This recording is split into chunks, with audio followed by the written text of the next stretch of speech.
Thank you for everybody for coming to the Teachers Lounge. Today we have two special guests with us, Dr. Hope Blecher and Miss Alli Privitt. Thank you so much for joining us and being able to share your insights from your time in the classroom and now beyond.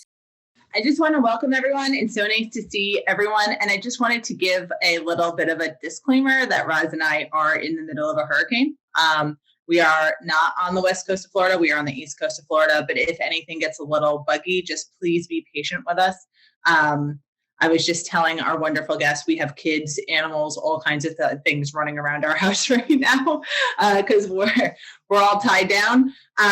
So please enjoy this amazing conversation with our amazing guests today. All right. So Alli was here first, and I know she's having some internet problems. So before she goes, want to make sure that she's going to be able to do a brief introduction, and then we're going to have Hope do hers as well.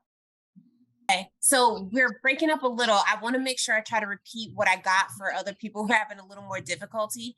So you started about a year and a half ago. It started off as a sabbatical for what you wanted to do in your own personal space to be able to help yourself and other teachers. And then you made a decision about whether you wanted to continue on sabbatical and stop or whether you want to go back to the classroom. And then you decided to not go back to the classroom. Is that accurate? Yeah. Okay. All right. So now we're going to have. I would just like to point out that's a teacher skill right there. That's active listening. Whether you're staying or going, that's a skill that most people don't have. All right. So hopefully Alli is going to get to a better spot where we can hear her because we are excited to hear her story in more detail. So for right now, Dr. Blecher is going to share with us her story. So hi, thank you very much for this opportunity. First, I hope that whoever is in Florida or the path of this storm, that you're safe. So that's your number one priority, not and for your families and students and communities.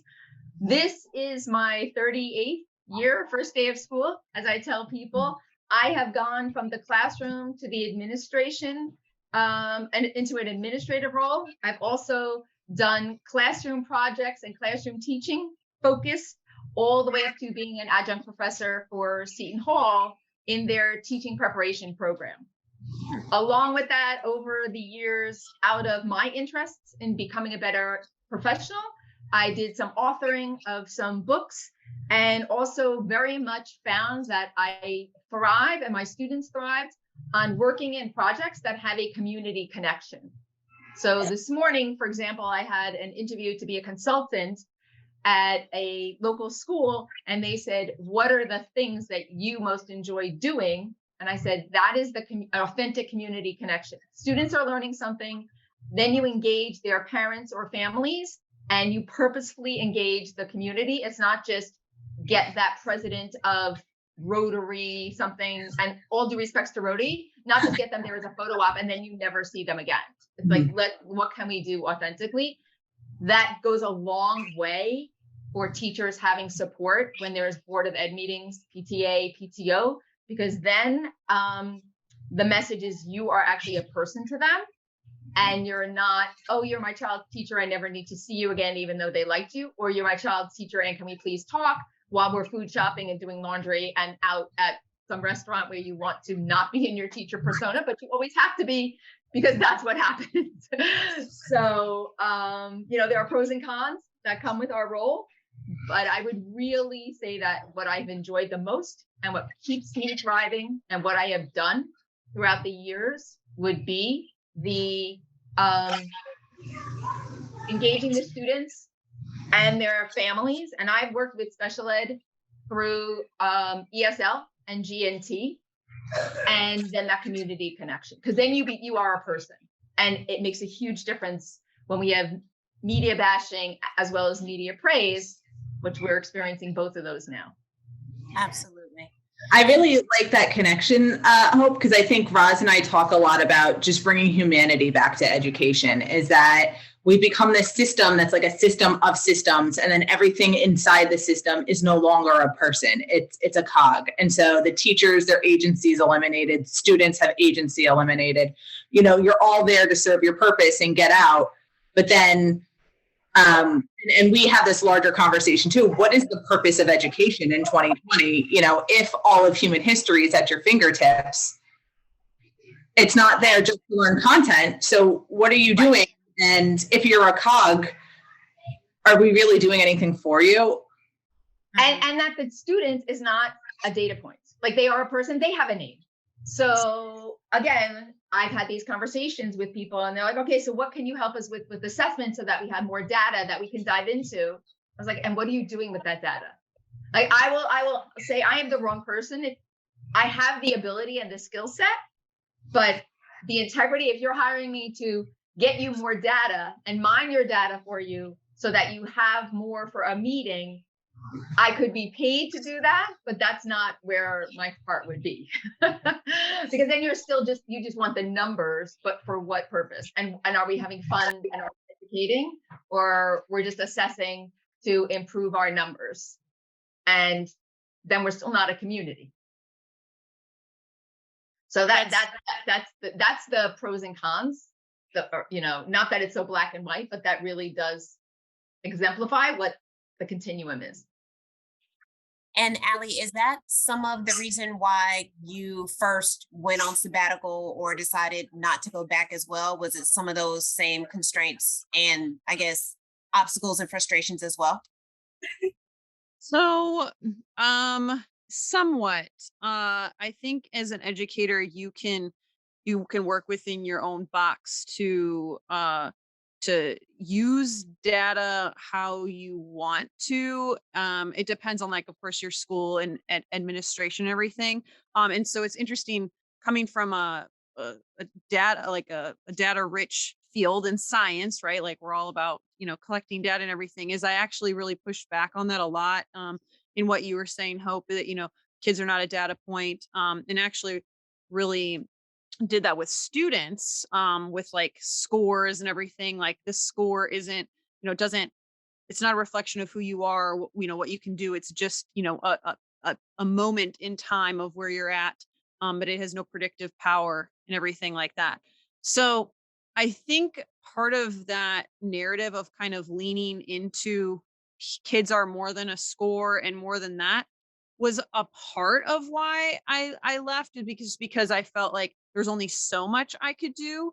But the other kind of bigger reason was being bored in the educational space, like not having a lot of creative freedom, feeling like you were doing the same thing over and over again. And I think educators are wildly creative and have a lot to offer. And so, you can kind of get in this box where you can change stuff up, but you get to this point, at least I got to this point, where changing anything meant a ton more work for me, and it didn't actually necessarily move the needle that much more. And so it was like, how much more am I going to create and do every year, and at what expense is that in every other area of my life? So that's where I needed to take a pause in order to kind of reevaluate, where my creative kind of energies could be better placed, and support more people than just maybe those that were on my class roster every year. And I totally understand that and respect that. And having been there, it's interesting you made that point about you being bored. Someone asked me a few weeks ago, with so many years in, how did you keep yourself from being bored? I think what I did is I went back for different certifications at different times. So I have not been teaching the same thing for 38 years. I started as a teacher of special education. Then I became an ESL teacher. Then I became a literacy coach. Then I became an administrator. And then I purposely went back to the classroom. So I didn't look at that. When I say that to people, they're like, oh, you went back? Like, you got to administration and went back? And I was like, that was a conscious choice. I literally was offered, which one do you want? And I said, you know what? I miss the livelihood of the classroom because I felt for me and having discussions post-graduate school that you think when you're in the classroom, for some people this may hold, and I think it depends on your district. Because one thing that I have learned is all districts were not created equal. What we think is happening here, we're like, this is the world of teaching. When you talk to someone else, especially from another state, like, what are you talking about? We don't have those regulations. We don't. So lesson learned for all of us. But the impact that I thought I could make, and I say that maybe I should say the positive difference of things that I felt as a teacher, that when I become an administrator, I want to bring these things to fruition. I want to solve some problems.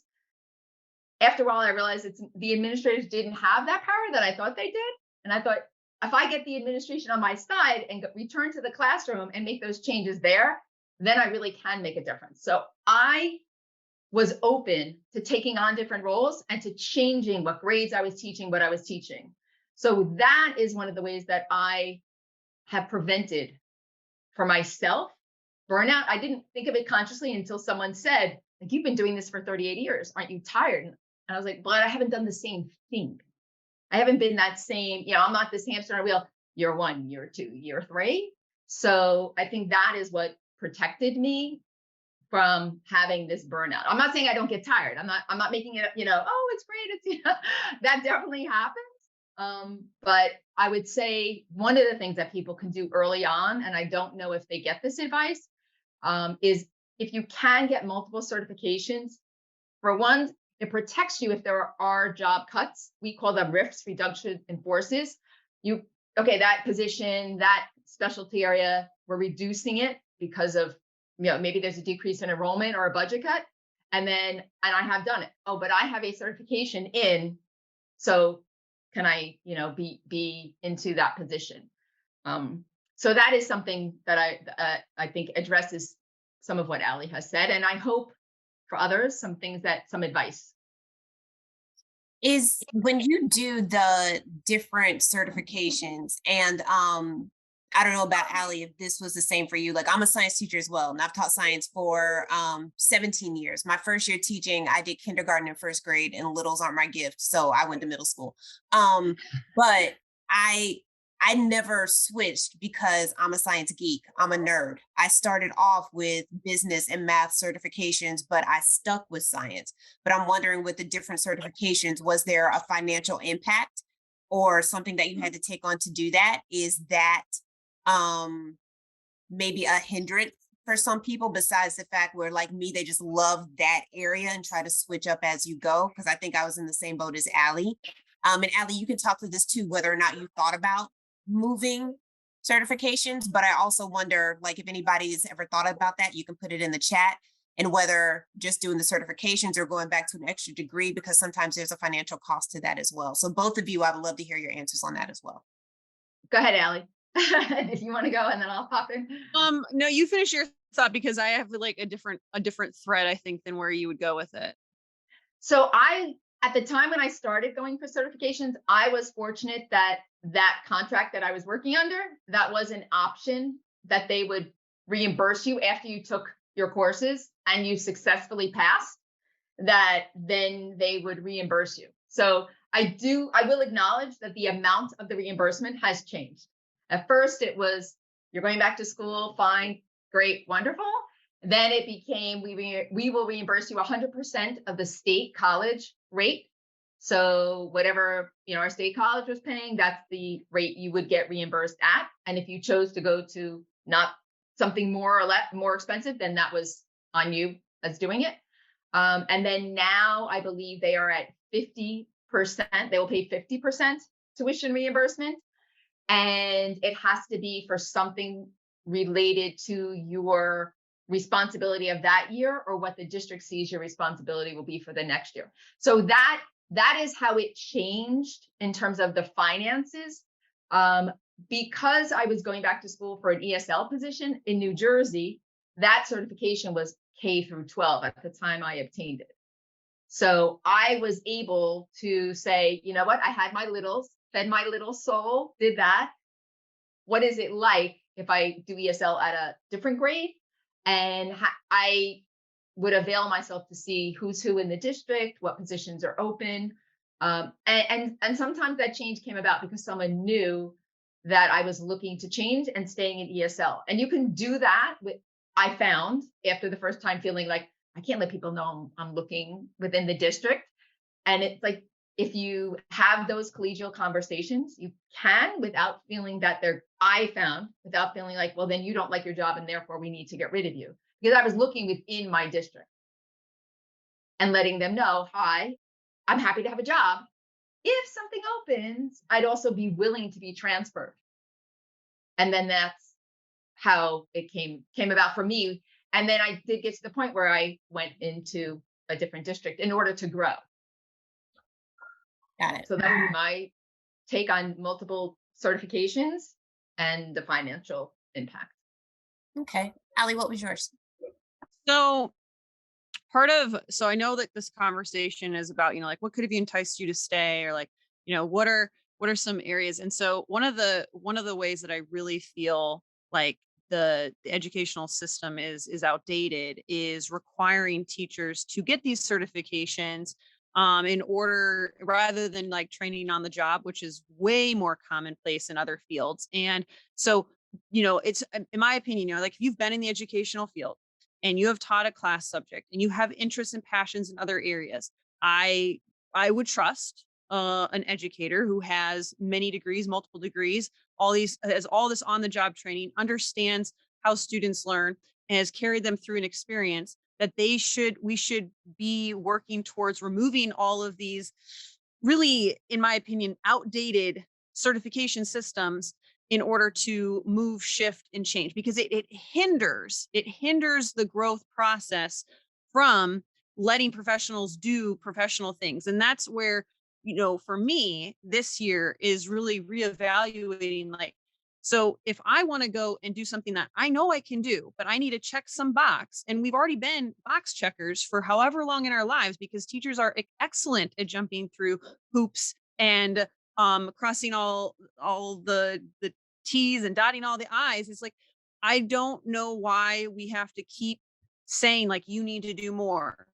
And so for me, what I think a, a better system, and this is, I know there are, school districts and stuff out there that really do empower their teachers and whatnot to do this. They are typically not public institutions though, because they don't have all the red tape, right? So removing a lot of that red tape and letting teachers be more professionals or grow into a position and not expect perfection from the get-go would be areas where I think that, or fully funding that certification, right, and making it really easy for educators to do that, I think are some of the things that I see as huge things for changing the space. I really love this conversation because I love the idea of, if you feel that you don't have agency, take agency. That, when you're in the classroom, and I think it's really demoralizing to teachers. I know that I've felt like in the past, when you go and you get your bachelor's and you get your master's, and now you have student loans to pay off, and then they hand you a script, and then you're like, why did I just spend all the time, right? Because they're not trusting you as a professional. Whereas if you were a professional in any other field, they would trust you. And so when you're stripped of that agency, it's demoralizing. And so that's a reason we hear a lot of teachers talk about that. But hope you really take that in and say, like, if they're not going to give me agency in this way, I'm going to find agency in another. So you take that frame and you flip it and you reframe the predicament you're in, which is brilliant. And then Allie, your thoughts of just why are we in that box is fantastic. And it's true. Because why are we, and I always say it's just another way to feed the state. Is it's not about how good I am, and it's not about if I can deliver for the kids. It's about, are they raising tax revenue off of me? And when you look at my salary and you look at how much I've paid for all of my certifications in 5 different states, it's a little overwhelming. I feel a little unjustly treated. So I love your thoughts. I hope jump in for that, please, because I'm just going to look at these comments and see what the audience wants to share with you. So Jessica's making a very interesting point, and jumping off of what Allie shared. So during the pandemic, I relocated from one state to another, and I realized and found out that the certifications, although it was like in the back of my mind, they're not every state is reciprocal with each other. So some states have reciprocity set up. You move from one state to another, your certificate goes with you. Come, we'll hire you. That's not the same in every state. So I'm in New Jersey to New York. New York does not accept New Jersey, but if you're going from New York to New Jersey will take you to New York. And I have now raised this with a few local assembly people. I do have some appointments next week where they didn't know that. And they're struggling. They're saying, how can we get more teachers? And I said, I could have come here 2 years ago. And they're like, why aren't you teaching for us? Why aren't you an administrator for us? And I said, because you do not accept our credentials. And I've met with 2 state senators and they were like, they didn't know. There's so much that they do. And I don't want to say like they didn't know it was just a never topic. It never came. There wasn't an urgency to bring this to their eyes. Oh my gosh. They're like, I said, and I am sure, although I want to feel really special right now, I said, I am sure I am not the only person in this situation who related to tangential to the pandemic. This was a time that they relocated. And now you have this cadre of people who, not that they don't want to fill your jobs.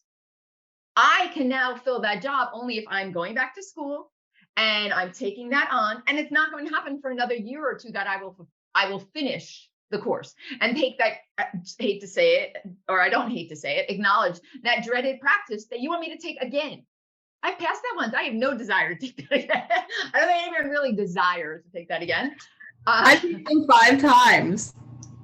Bless you for doing that. If we meet in person, I'll pay for like 5 drinks for you or whatever you want to do. Hope I'm in. And I think for some of the things like that we are saying could be done easier. It's bringing, if you can get a hold of the right people and get comfortable saying, hey, did you know this? There are people there who want to hear it. I jumped on a conversation I'm having on Friday. There was an all call from NJPSA. Does anyone want to participate in a committee? It's my own time. I'm doing it, but it's an opportunity for voice. And there were a list of 25 people who are going to hop on the call. If 15 of us hop on, and then they are directly reporting to the NJDOE. So if you're looking to leave because you feel like you don't have a voice, I'm not going to say it's been going to be rosy and stay and stick through it, but there may be opportunities for you to have a voice that you're just not aware of yet. And for some people, their voice is, I need to leave. I no longer invested, or I've done my time. I see that there's a change and I'm going to make that change so I don't burn out mentally and physically. And then there are some like me who was, I'm an educator. What can I do? And where can I feel that I can still be an educator?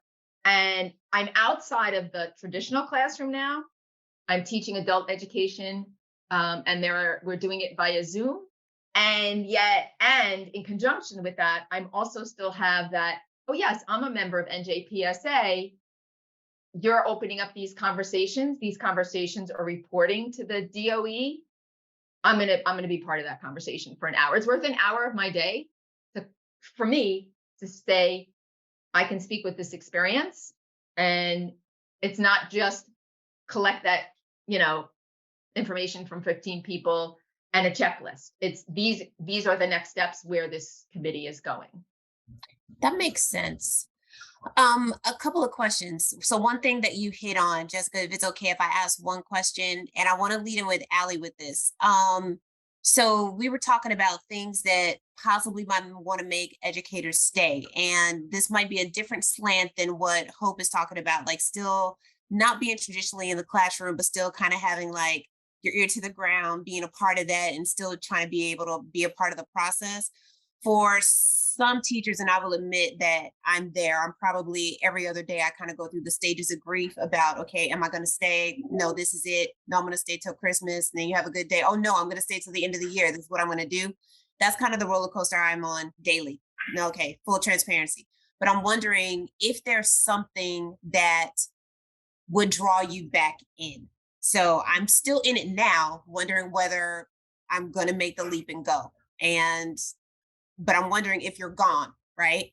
And you have that drive and you have that energy, Allie. So even with all the stuff that you've talked about, I don't know whether you felt stifled or not, because Kevin asked that in the chat as well.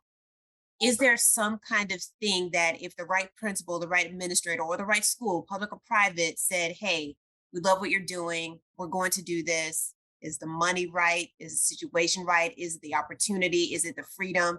Is there something that would make you come back? And for teachers like me, something that would make you stay?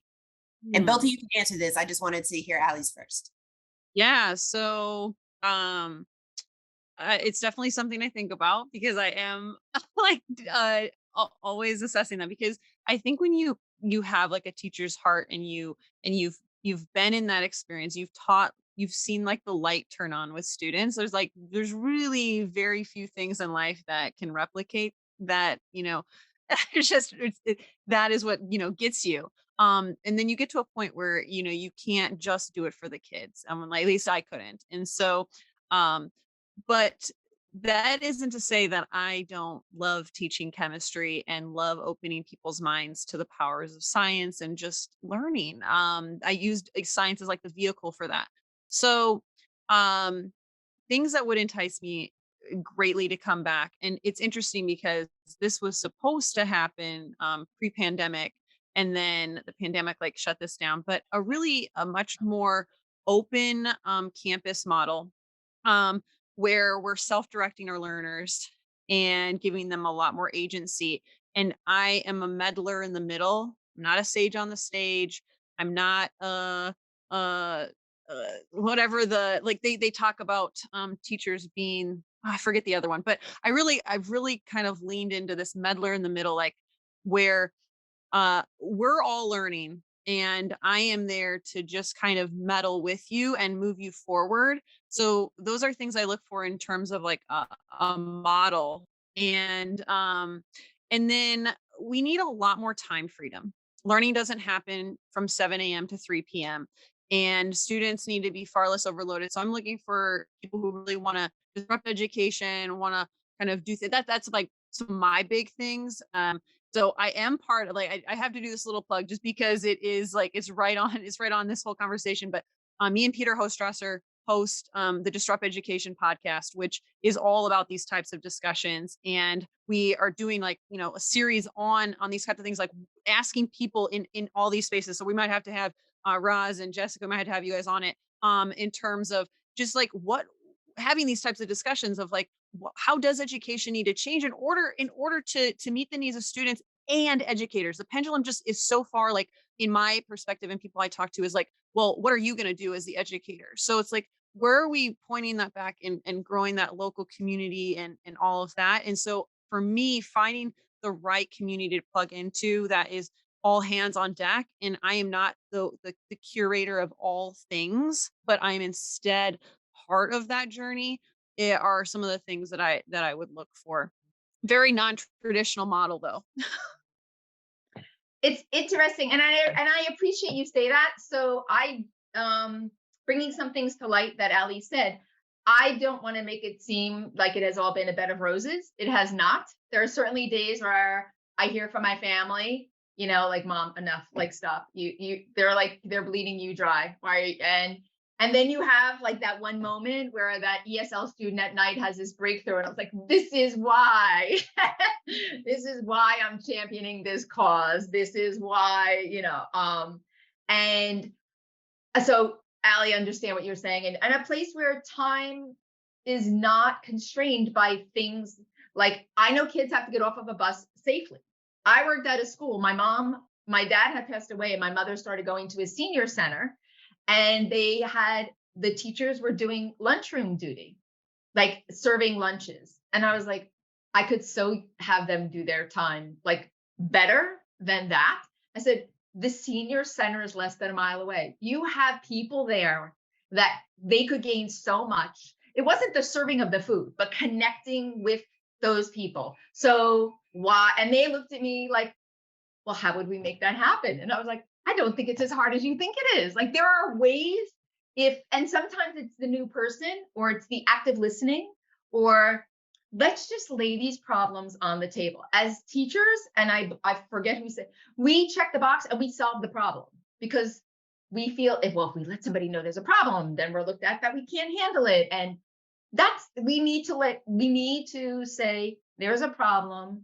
Yes, we can handle it. Can we have other perspectives to make the solution richer?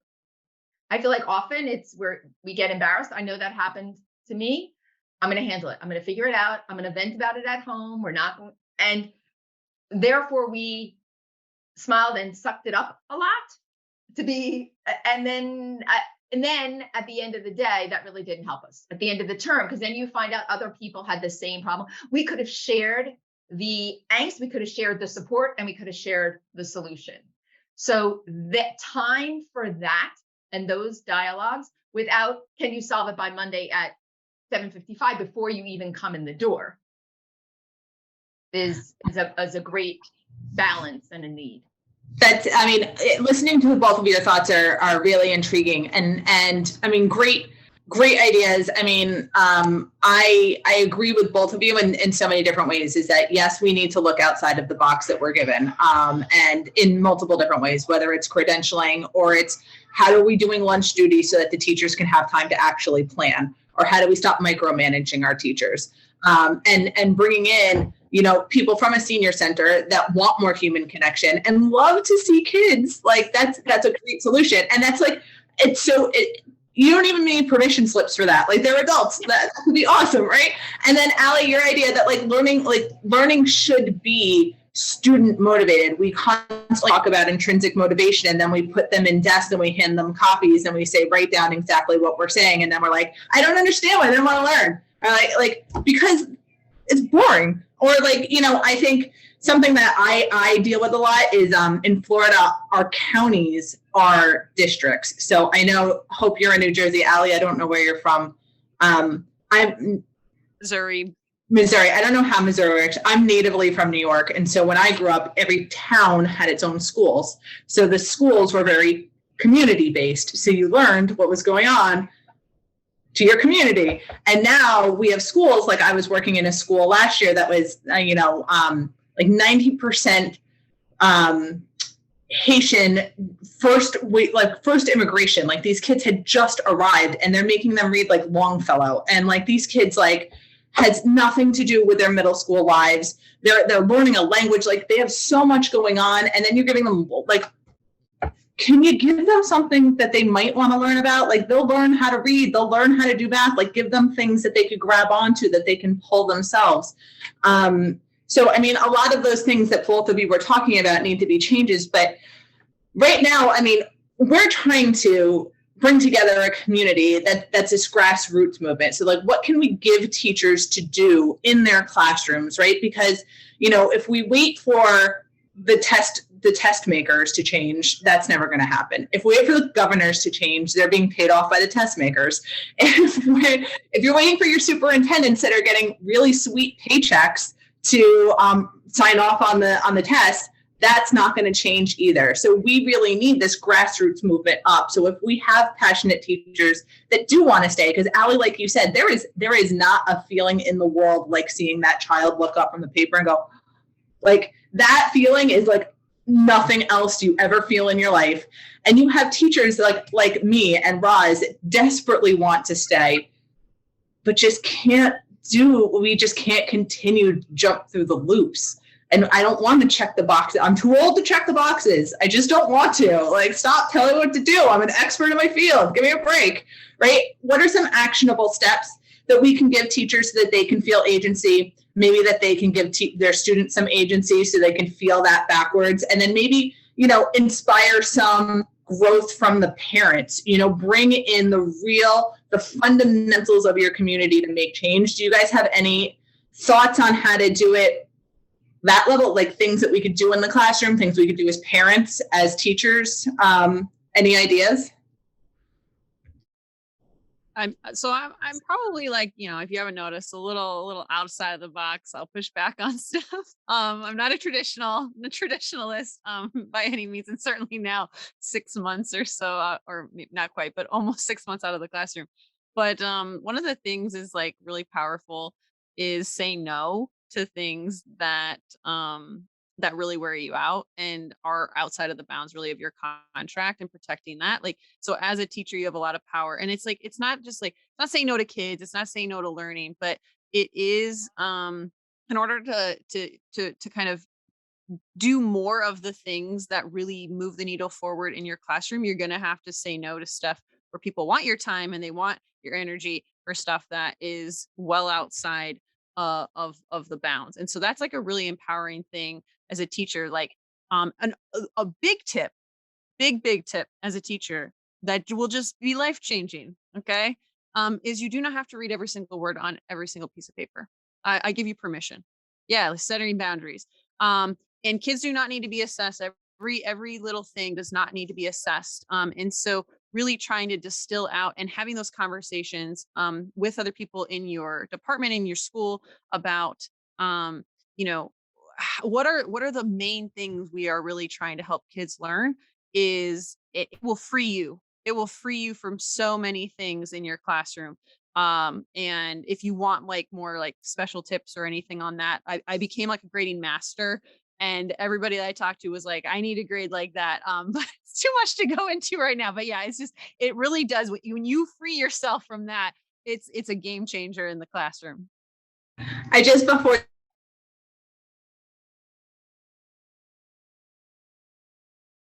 Oh wait, Jess, we lost you for a second. We lost her audio.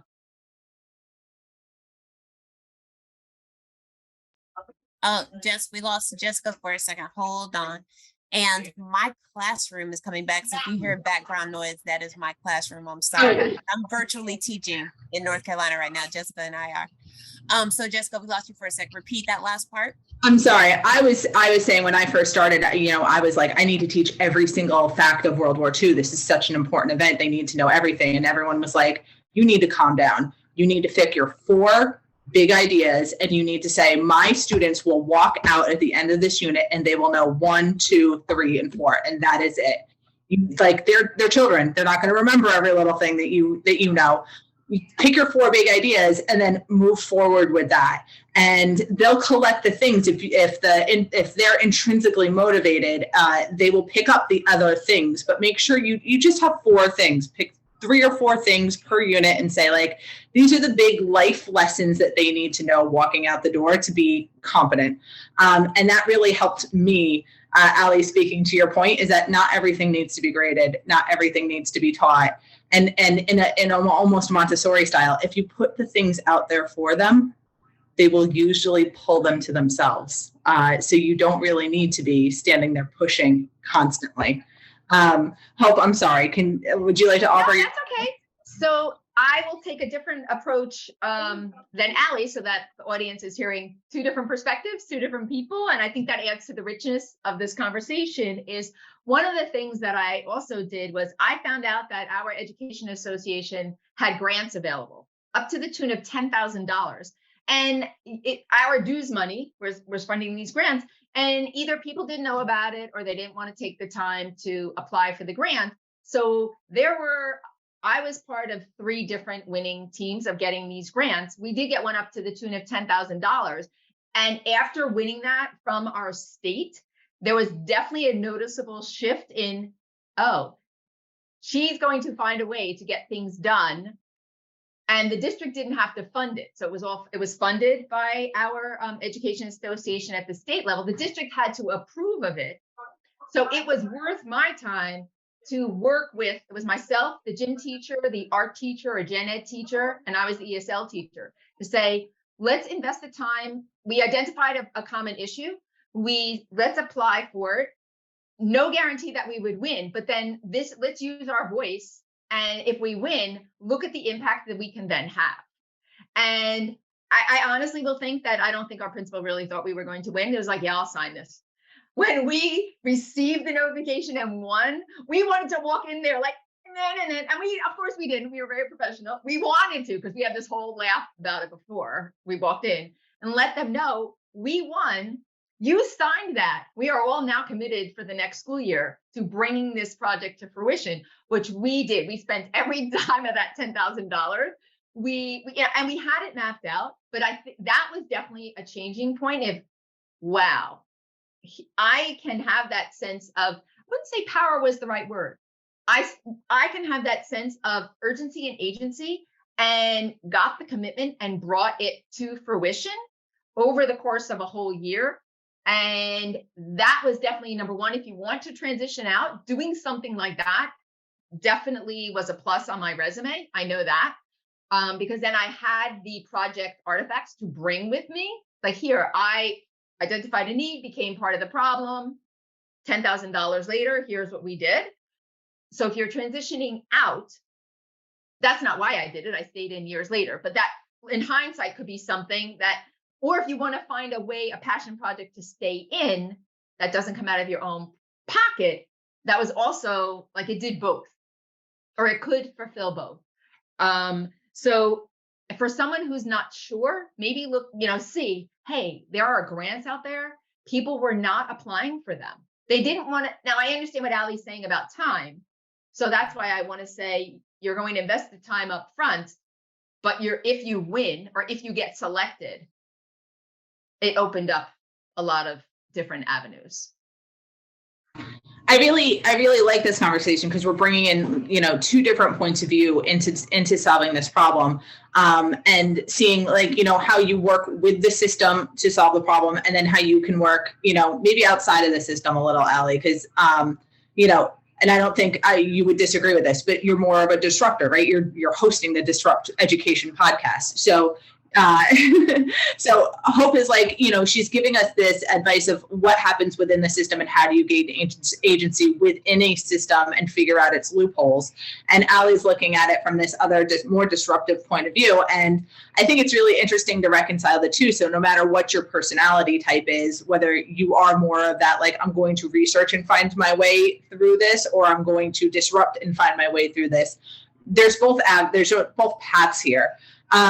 What I'd like to do for a minute, because the people in this room are all experts in all different fields. I was just wondering if Kevin, Dory, Tori, Jeff, anybody had any comments towards anything that was said or any other actionable steps that you would like to put in. I know some of us have had some very long conversations about education and teacher mental health and student mental health, especially coming back from the pandemic, and some small actionable steps that can be taken to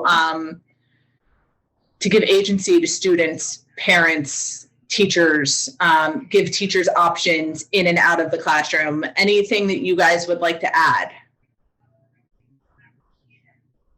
Don't everyone yell in at once. I don't want to be overwhelmed. It hurts my feelings. Here, I'll turn on my camera finally. It's been a great conversation. I'd love to continue this with, both you, Hope and Allie, offline sometime. I don't want to go on a whole full speech or anything, because I can easily do that and be on my soapbox, as you see in the chat. And now I don't remember what I was going to say, but basically, without being self-promoting, just check out the Uchi app. This is something that a teacher can use straight away to help improve connection and relationships between them and their students. It's free, or there's a small fee if you're really guiding it yourself. It's an ed tech tool. It improves emotional health. It strengthens relationships. It strengthens connection, which is what the whole conversation started with Hope. And, we know from the data, grades, test scores, graduation rates have nothing to do with a person's life success. That is in the data. And what's also so strong in the data is the most important thing about learning is the teacher-student relationship. And that's what Uchi does. So it's uchiconnection.com. I'll type it in real quick. Feel free to contact me anytime. Kevin at uchiconnection.com. Let's just strengthen the relationships, and then all that intrinsic motivation that we're talking about and wanting to learn more about World War II or chemistry or whatever, they're going to figure it out. They're going to want to learn. So that's my take. And I want to just jump on that before everybody else goes, and thank you, Tori and Dory and Leaf, for saying, and of course Jessica and Allie, is that what Kevin is saying doesn't necessarily mean that you're in front of your class and an open heart saying, I want to take you all home with me too. That is not, I'm guessing that's not what you mean, but sometimes that's a perception. Oh, don't you want to take all your students home with you and you love it? I was like, I like my students. I'm not their BFF. I have maintained that. I respect, and they respect me, and I'm not the sage on the stage, but I can have that social emotional and I can have that connection without saying, oh, I want to fix everything about you and bring you home. That I do not, and I have never felt that that was my role, was to fix students. I'm not there to fix them. I'm there to support them and hopefully enrich their lives and their learning and their sense of community and self. But I have had people ask me, oh, like, how many of your students did you like just want to grab and take home? And I was like, this might sound weird, but none. Like, that wasn't my role. So I appreciate what you're saying. That's a great point. And I think maybe we could do a later thing just on social emotional, because I think there's so many different ways people interpret that and the ways it is done. And there are great ways it is done and not so great ways that it is done, which could take us a whole nother hour. So I don't want to do that right now. Tori, would you like to add anything? Because you always have a ton to add to these conversations, especially about actionable steps. Oh, well, I know I'm running out of time, but I will just say, I don't know if this is actionable, but I'm hoping there's just going to be a movement of teachers who essentially say, who do it the way they want to do it and say, dare the administration to fire them, because they're so desperate for teachers. Can they really afford to fire anybody? And I think it will be even more powerful, and rather than being scattershot, if the teachers get together and say, especially, I mean, how powerful would it be if a whole school set of teachers got together and said, hey, we're going to run our classrooms our way and we're all going to, go on strike essentially if you try to fire any of us. And so I don't know if it has to go to that scale, but I think there is now room for teachers to do it their way and just tell the administration, sorry, I'm not going to do it that way, and dare them to fire them because they just don't have any available replacements. So maybe that's a little bit of the rebel in me, but I think there's a room for a movement. Blecher and Alli, it looks like you're building a partnership. And I don't know that you necessarily, and Tori and I have discussed this before, we don't necessarily have to burn systems down, but like, you know what intrinsic learning looks like. We all had to get degrees in this, and then you go into schools and then they give you a script and it's the exact opposite of real learning looks like. Because, and Tori and I have said this before, you watch babies, as soon as they can point, they're pointing, they're pulling their information. Toddlers pull their information, and then we sit them down and we say, no, you just sit here passively and we'll tell you everything you need to know. And then at 18, we unleash them on the world and say, why can't you be innovative? Why can't you solve complex issues? I don't understand why you can't look at what's going on in the UN and figure that out. It's because we've been sitting there just pushing, and they're like, well, where do I start? And you're like, how do you not know? You're 18. What are we really doing? So, without having to burn everything down, I think that there can be ways that teachers can bring in the knowledge that they have about what intrinsic learning is and push back, not to burn down the school, but to push back and say, no, I'm not doing circle time like that. I'm not doing that. I'm going to do stations. I'm going to do, here's the work, you pull it to yourself. I'm going to have kids learn intrinsically. And to Tori's point, there's not enough teachers in schools right now. What are they going to do? It's not, it's not right. It's not so bad to really, follow how learning actually works. And that builds social emotional skills, and that builds intrinsic learning, and that, helps you climb ladders. It kind of fits in the boxes of all of the things that we're talking about. And I would say the scripts that come in curriculum, when I have been the supervisor and as the teacher, that to me is when I've supported teachers saying that's like your starting point. That should not be, your goal should not be to follow the script. Your goal should be to read it, close your eyes, have a mind. Okay, if I'm doing this in my classroom, this is how it could look. And then you make it your own. It's not to, narrate it. And you can't run your class if you don't have your teacher's edition because you don't know what to say. It's look at it. Okay, I get you the point you want me to make. Now I'll make it my own. And that also may come from who's the administrator giving you, if you feel you need the permission to do that, go off script. But I would, and having had these conversations with people, that is a place, although I have sat through PD where it was, this is what you are going to do. You're going to read it and we're all going to be the same. And that is not what I would advocate at all. Oh, I wanted to catch Allie. I 100% agree with you, Hope. And, there's teachers are humans and admin are humans. And I say this to my kids because I teach civics all the time, is you want your government, you want your school, you want your school board to be perfect, but they're all collections of human beings and we are all imperfect. And so the way things are intended and the way things are done is not exactly the same way. If you enjoyed this Teacher's Lounge, be sure to join us again on October the 12th at 12:20 p.m. Eastern Standard Time.